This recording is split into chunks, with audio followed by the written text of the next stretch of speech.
Hello, my name is Muhammad Khalifatul Mu'minin Abdul Rahman. My matrix number is 2200654.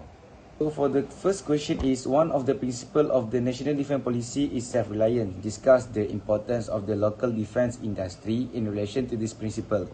Malaysia defence sector will focus on self-reliance in the capacity of spare and logistics support as well as maintenance and overhaul without relying on foreign aid. The military industry strategy outlined the path forward for Malaysia to attain self-reliance in the context of low-level conflict as well as the capacity to defend against any potential attack with little external assistance in particular industry. In the context of Malaysia, self-reliance as stated in the defense industry strategy means focusing only on military technologies. So for the first point is why self-reliance is important to the local defense industry is encourage self-sufficiency and prevent over-reliance on foreign supply. The formation of defense research, technology and industry equips and sustains some of the defense demand, producing a durable and long-term cycle of self-reliance. This function is critical in assisting Malaysia's aim of self-sufficiency in specific specialty sector. Achieving local defense sector is crucial to achieving long-term self-sufficiency in the production of critical asset and defense equipment. Malaysia opted to invest in defense manufacturing for both economic and military reasons. The growth of the defense sector was primarily focused at achieving self-sufficiency in spares and logistics support, modification, upgrade, retrofit, maintenance, repair and overhaul without relying on foreign aid.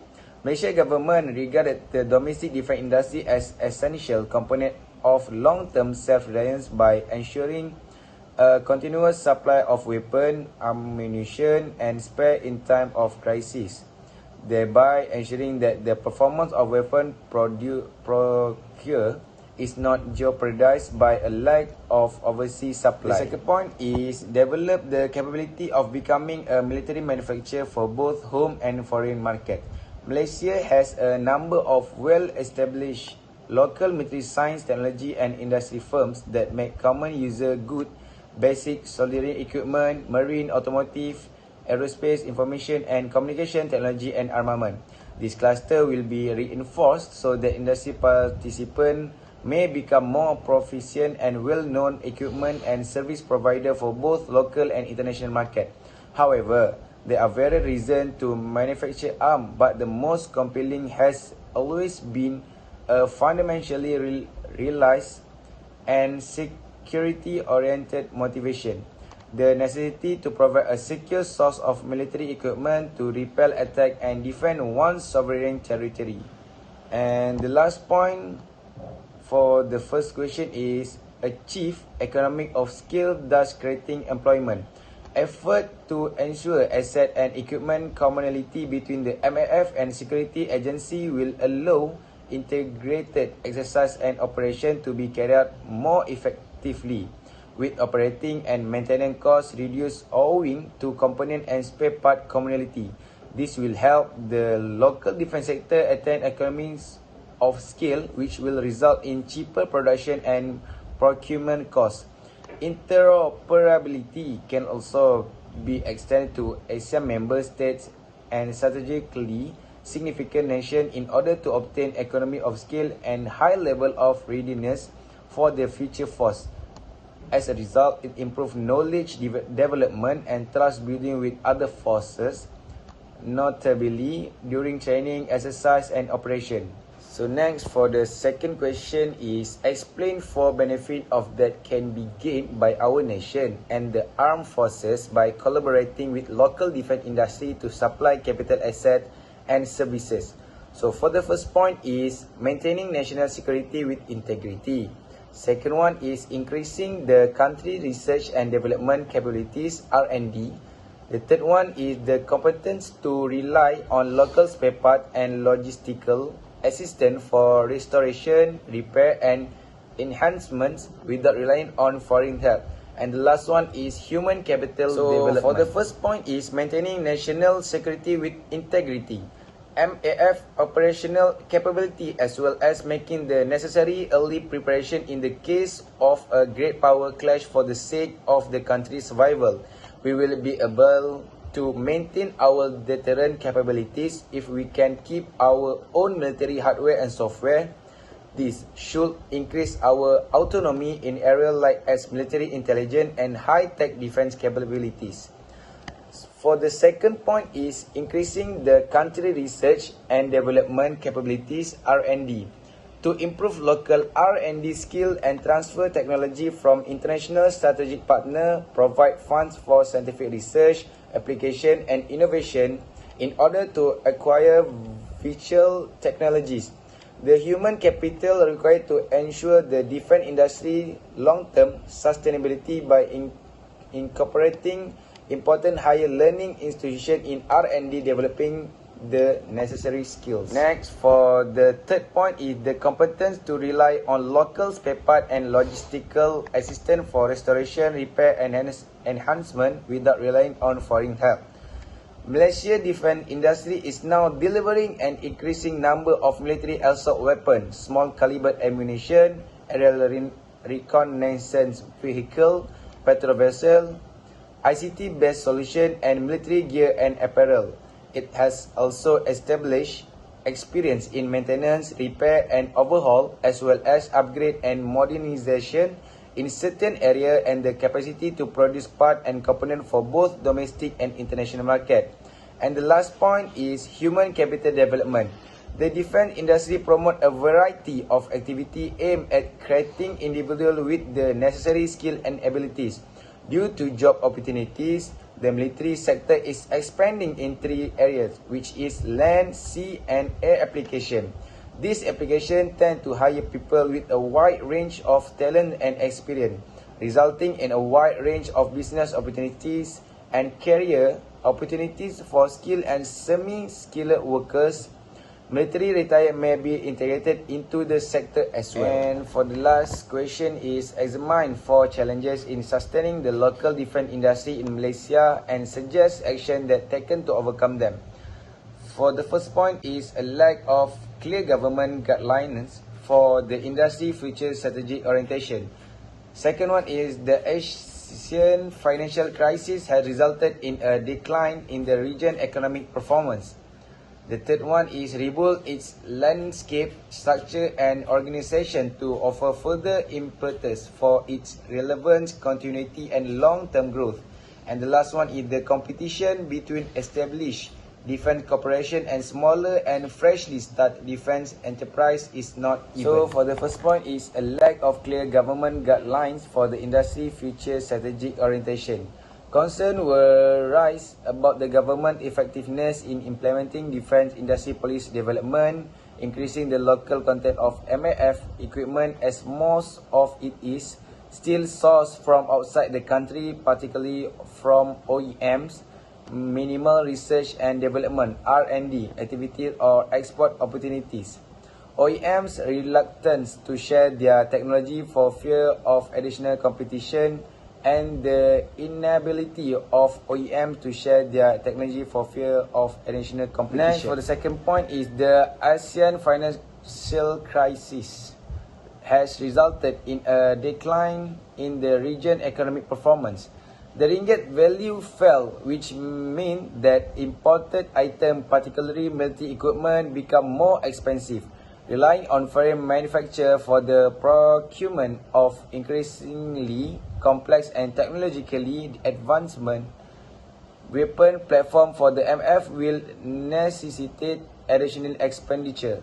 Thus, it was prudent on the side of the government to further expand the defense sector in order to increase the monetary worth of such initiative while also giving prospect for growth. The Malaysia Sector Council for Defence Enforcement and Security (MIDS) was established by the Malaysian government to help promote the country defence industry. However, the extent to which MIDS contribute to the growth of Malaysia defence sector is still debatable. The government fails to provide clear strategic advice to the business. This problem may occur as a result of a divergence between the country's security and defense demands and the requirement for the growth of the defense sector. Third point is rebuild its landscape, structure and organization to offer further impetus for its relevant continuity and long-term growth. They are recommending that the industry be restructured and reorganized because it was perceived that there is stop-go implementation of the defense development policy. For example, exclusive product right granted by an OEM were not further exploited and subsequent acquisitions were with different OEMs. With such a philosophy, it is a waste of skill in the defense sector. For example, former ship designer must be retrenched and new ones hired. As a result, once the product is functioning in the MAF, the industry's sustainability comes to an end. It was recommended that the government use the right granted in the technology transfer to build more equipment with the new military technologies. Furthermore, logisticians face a logistical issue in maintaining these various OEM equipment since they must raise additional human resource capital to do upgrade, maintenance, overhaul and the last point is the competition between established defense corporation and smaller and freshly started defense enterprise is not even. Smaller and freshly founded defense firms may not have rigorous restriction with limited component of security, low turnover and low pricing when contrast to well-established defense enterprise adhering to private company standard with higher product costs. Furthermore, as compared to their counterpart in the tiny and recently founded defense organization, relatively few defense enterprises have a true vendor strategy. The implication of such act include not only the loss of well-trained human capital and connected suppliers who rely on the product while it is still in development stage and within the contractual obligation term. Once the product is functioning in the MAF, all contractual commitments have been satisfied and no new acquisition of the same product have been made. This technician, notably the product designer, must be let go as must the connected supplies. Such scenarios are just a waste of valuable talent for the development and expansion for the defense sector as well as undue miseries for people who are laid off in such instance. Action can be taken. So first action can be taken is take the next step. These challenging difficulties confronting Malaysia defense industry may be re-examined with fresh, creative and original concept that can be applied with zeal and enthusiasm. It would make sense to conduct a basic comparison study on how Singapore was able to effectively grow the defense sector. Temasek partner Singapore Government Investment Agency on Singapore defense firm. As a result, when defense business are directly under the government, they have a clear strategic view and guidance and they are able to conduct successful R&D, create new technology for their armed forces and contribute to sale of their goods to other nations. It may be argued that when the government participates at the highest level, the country defense sector is clearly directed toward its national defense and security objective. This is a two-edged sword policy that helps both its military forces and the national economy. Such a venture would be able to provide a holistic strategy approach that would not be only align the country defense and security needs, but would also involve the development of its defense industry, such as the human capital required by involving relevant higher learning institutions as partner in R&D and producing the necessary skill to sustain the continuity of their defense industry. Next, the action can be taken. Recommendation for the development of Malaysian defense industry. The MAF capabilities required for future wars are to secure the security of the country land, sea and aerial boundaries. However, given the current uncertainties in the worldwide strategic environment, Malaysia will be better prepared if existing tension between major countries erupted into a nuclear war which might jeopardize our national life. There is also a need for collaboration with all related agencies, including the National Security Council, Khazanah Nasional Berhad, related government ministry and agency, including the MAF partner in the defence industry, the private sector and learning institution to develop a practical and pronounced approach to overcoming the many challenges issue encountered, creating chance for transferring military production type into alternate production, such as Poland's experience with switching munition and anti-tank manufacture to agriculture tractor. Thus, the expertise obtained by other nations in expanding their defense sector to include non-military item can be gained by more study or partnership with such friendly countries. Increasing investment in R&D that is realistic and effective and that meet the country defense and security needs comprehensively. The government must play a large role in providing the essential incentive to foster such an atmosphere. Where applicable, new technology produced for the MF can be effectively turned into the other commercial item that can stimulate further domestic consumption and economic activities. That's all for me. Thank you.